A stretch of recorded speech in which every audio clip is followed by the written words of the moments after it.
سال اول کی اسلامیات لازمی کا پہلا لیکچر آپ کی پیش خدمت ہے۔ سب سے پہلے مختصر سا تعارف کہ یہ کتاب 4 ابواب پر مشتمل ہے، جن میں سے پہلا باب بنیادی عقائد پر ہے۔ تو اس پر گفتگو کرنے سے پہلے آپ کو بورڈ پیپر پیٹرن بتایا دیتا ہوں۔ بورڈ میں جو پیپر آتا ہے وہ 50 نمبر کا پیپر ہوتا ہے اور اس کے 4 سوالات ہوتے ہیں۔ پہلا سوال معروضی کا ہوتا ہے جو 10 نمبر کا ہوتا ہے۔ دوسرا سوال مختصر سوالات ہوتے ہیں، 9 سوالات دیے جاتے ہیں، 2 نمبر کا سوال ہوتا ہے اور 9 میں سے 6 کرنے ہوتے ہیں۔ اسی طرح تیسرا سوال وہ بھی 9 سوالات ہوتے ہیں جن میں سے 6 کرنے ہوتے ہیں۔ تو اس طرح یہ 12 نمبر کے 24 اور 10 34 نمبر ہو گئے۔ اور آخری سوال نمبر 4 یہ لانگ کوسچنز ہوتے ہیں، یعنی تفصیلی سوالات پوچھے جاتے ہیں جو 3 دیے جاتے ہیں جن میں سے 2 کرنے ہوتے ہیں اور یہ 8 نمبر کے ہوتے ہیں۔ تو اس طرح کل ملا کے 50 نمبر مکمل ہوتے ہیں۔ تو آئیے پہلے لیکچر کی طرف آتے ہیں۔ ہمارا پہلا باب یعنی باب اول بنیادی عقائد پر مشتمل ہے۔ انسان کے جو بنیادی عقائد ہوتے ہیں ان پر یہ باب مشتمل ہے۔ چونکہ انسان نے زندگی گزارنی ہوتی ہے، انسان زندگی میں روزمرہ میں وہی اعمال کرتا ہے، وہی افعال سر انجام دیتا ہے جو اس کے عقائد موٹیویٹ کرتے ہیں، جو اس کے عقائد جس کی طرف تحریک پیدا کرتے ہیں۔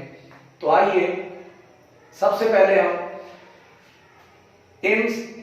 اس بنیادی عقائد کے باب کے جو پہلا لیکچر ہے اس کے اندر ہم دیکھتے ہیں کہ چند ایک شارٹ کوسچنز ہیں، ان کی طرف توجہ کرتے ہیں۔ سب سے پہلا سوال ہے عقیدہ کا مفہوم بیان کریں۔ اس کے اندر ہم عقیدہ کا لغوی معنی بھی بیان کریں گے اور اصطلاحی مفہوم بھی بیان کریں گے۔ تو آئیے یہ بڑا اہم سوال ہے، عقیدہ کا لغوی معنی۔ عقیدہ لفظ عقد سے بنا ہے، یہ عقد MCQ ہے۔ عقیدہ کس سے بنا ہے؟ عقد سے بنا ہے، یہ MCQ ہے۔ اسی طرح عقد کا کیا معنی ہے؟ گرہ لگانا، باندھنا، یہ بھی MCQ۔ اسی طرح جو عقیدہ ہے وہ عقد سے بنا ہے۔ عقیدہ عقد سے بنا ہے جس کا معنی ہوگا عقد کا معنی گرہ لگانا، باندھنا، اور عقیدہ کا معنی ہوگا باندھی ہوئی یا گرہ لگائی ہوئی چیز۔ تو یہ بھی MCQs ہوں گے۔ اصطلاحی مفہوم کیا ہے اس کا؟ اصطلاحی مفہوم یہ ہے کہ انسان کے جو پختہ اور اٹل نظریات ہوتے ہیں، انسان کے مضبوط جو نظریات ہوتے ہیں انہیں عقائد کہتے ہیں۔ تو یہاں بھی MCQ بن سکتا ہے کہ انسان کے پختہ اور اٹل نظریات کو کیا کہتے ہیں؟ عقائد کہتے ہیں۔ ہر کام انہی نظریات کا عکس ہوتا ہے۔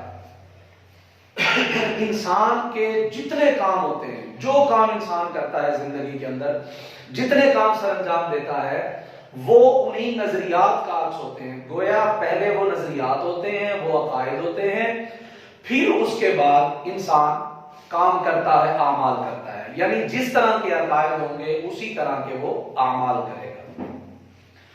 اور یہی انسان کے دل و دماغ پر حکمرانی کرتے ہیں، یعنی جو انسانی عقائد ہیں، جو کنسیپشنز ہیں، وہ انسان کے دل و دماغ پر حکمرانی کرتے ہیں، یعنی جس طرح کے عقائد ہوں گے انسان کا دل اور دماغ وہی ایسی باتیں سوچے گا اور انہی کے مطابق عمل کرے گا۔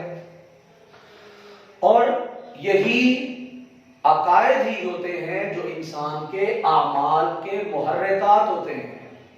انسان کے جو اعمال ہیں ان کے جو محرکات ہیں وہ بھی انسان کے عقائد ہی ہوتے ہیں۔ تو لہٰذا یہ بھی MCQ بن جائے گا۔ تو لہٰذا ہمارا پہلا مختصر سوال یعنی شارٹ کوسچن وہ مکمل ہوا کہ عقیدہ کا مفہوم، عقیدہ عقد سے بنا ہے جس کا معنی باندھنا اور گرہ لگانا۔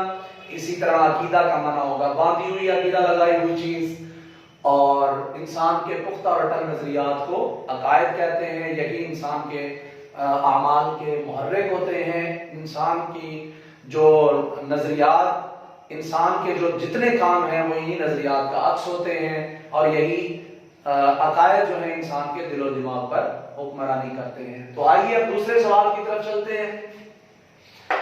عقیدہ کی مثال بیان کریں۔ عقیدے کی مثال، عقیدے کی مثال بیج جیسی ہے۔ یہ بیج MCQ بنے گا، اور اس سے اگنے والا جو پودا ہے وہ عمل ہے۔ انسان کا جو عقیدہ ہے اس کی مثال بیج جیسی ہے، اور بیج سے جو پودا اگتا ہے وہ عمل جیسا ہے، یعنی بیج کے اندر جو خصوصیات ہوں گی وہی پودے میں ہوں گی، تو لہذا جیسا عقیدہ ہوگا اسی طرح کا اس کا عمل ہوگا۔ اسی طرح آگے چلتے ہیں، تبلیغ کا آغاز۔ یہ اہم نکات ہیں، اس باب کے اہم نکات ہیں۔ تبلیغ کا آغاز، انبیاء کرام نے اپنی اپنی باری اس دنیا میں آنے کے بعد لوگوں کو جو تبلیغ کی، اس تبلیغ کا آغاز کس چیز سے کیا، وہ تبلیغ کیسے کی، شروع میں انبیاء کرام علیہ السلام نے کس بات پر زور دیا؟ تو یہاں MCQ بن سکتا ہے کہ انبیاء کرام علیہ السلام نے ڈیش کی اصلاح سے اپنی تبلیغ کا آغاز کیا، یعنی عقائد کی اصلاح سے۔ اور جب ہمارے پیارے نبی حضرت محمد صلی اللہ علیہ وآلہ وسلم مکہ المکرمہ میں مبعوث ہوئے، آپ نے اعلان نبوت فرمایا، تو آپ صلی اللہ علیہ وسلم نے بھی سب سے پہلے مکہ والوں کی اصلاح کی۔ کس بات کی؟ عقائد کی اصلاح کی۔ تو گویا عقائد انسان کے لیے بڑی اہمیت رکھتے ہیں۔ عقائد ہی ہوتے ہیں جو انسان کی زندگی میں اس کو کامیاب کرتے ہیں اور ناکام بناتے ہیں، وہی عقائد ہی ہوتے ہیں۔ یعنی جیسے عقائد ہوں گے ویسے اعمال ہوں گے۔ اچھے عقائد ہوں گے تو انسان اچھے عمل کرے گا، کامیاب ہو جائے گا۔ عقائد برے ہوں گے تو انسان عمل بھی برے کرے گا اور پھر ناکام ہو جائے گا۔ بہرحال آگے چلتے ہیں۔ آگے ایک سوال ہے، اسلام کے بنیادی عقائد کتنے اور کون سے ہیں؟ یا اس طرح بھی اسٹیٹمنٹ بن سکتی ہے، اسلام کے بنیادی عقائد بیان کریں۔ تو اسلام کے بنیادی عقائد 5 ہیں۔ یہ عدد 5 MCQ بن سکتا ہے۔ گویا سوال کیا جا سکتا ہے کہ اسلام کے بنیادی عقائد کتنے ہیں؟ 2 3 4 5، تو یہ 5 MCQ ہے۔ تو اسلام کے بنیادی عقائد کتنے اور کون سے ہیں؟ 5 ہیں، اور وہ کون سے ہیں؟ وہ یہ ہیں۔ سب سے پہلے توحید، یعنی اللہ کو ایک ماننا۔ رسالت، یعنی تمام رسولوں کو برحق ماننا، اللہ کا بھیجا ہوا رسول برحق ماننا۔ ملائکہ، یعنی جتنے بھی فرشتے ہیں وہ سب اللہ کی نوری مخلوق ہیں، وہ اللہ کی مرضی کے مطابق کام کرتے ہیں، وہ اللہ کی ایسی مخلوق ہیں جو اللہ کے احکامات لوگوں تک پہنچاتے ہیں، اللہ کے حکم کے مطابق اعمال کرتے ہیں۔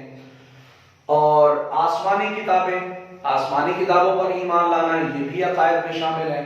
تو انسان کو لازمی طور پہ یہ ماننا ضروری ہے، ایمان لانا ضروری ہے اس بات پر کہ جتنی بھی آسمانی کتابیں ہیں وہ برحق ہیں، مثلا تورات، زبور، انجیل، قرآن مجید وغیرہ۔